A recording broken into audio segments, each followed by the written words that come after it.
আরেকটা জিনিস, অনেকেই প্রশ্ন করে যে ডাক্তারবাবু আমি কি নুডলস খেতে পারি?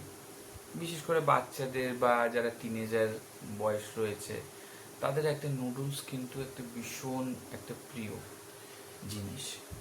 তো সেক্ষেত্রে আমি একটা জিনিসই বলবো যে যে ধরনেরই খাদ্য খাবার খাচ্ছেন না কেন তার জন্য যদি আপনি সঠিক ক্যালোরি অর্থাৎ সেই পরিমিত এক্সারসাইজ করে সেটাকে ঝরিয়ে দিতে পারেন তাহলে আপনার কোনো সমস্যা কিন্তু পড়তে হবে না।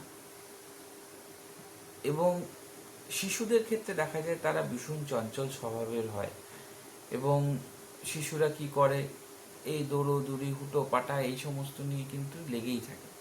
তো তাদের সাথে একটু প্রাপ্তবয়স্ক যারা আছে তাদের কিন্তু সেই ধারাতে কিন্তু চললে কিন্তু হবে না।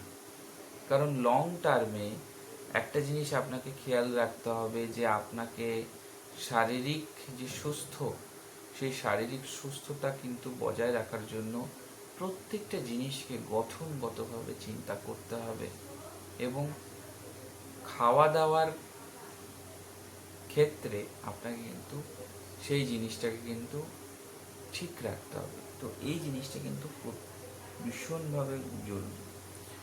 নুডলস যদি মনে করেন ইচ্ছা করছে নুডলস ভালো লাগে, সপ্তাহে একদিন অল্প পরিমাণে ছোট যে বাটি সেই বাটির এক বাটি খেলেন তাহলে সেক্ষেত্রে আপনার প্রবলেম হয় না। এমন না যে লং টার্মে খেলে বিভিন্ন ধরনের চর্বিজনিত যে সমস্যা, পেটে দেখা যাচ্ছে প্রচুর চর্বি, এই ধরনের সমস্যাগুলো কিন্তু অ্যারাইজ করে। তো সেই জন্য বেশি একটা জিনিস না খাওয়াই ভালো। তো যদি মনে হয় ইচ্ছা একটু স্বাদের খাতিরে অবশ্যই যদি মনে হয় খেতে পারে, তো সেটা লিমিটেড থাকবে, পরিমাপ করে থাকবে, তাহলে আপনি কোনো ধরনের সমস্যা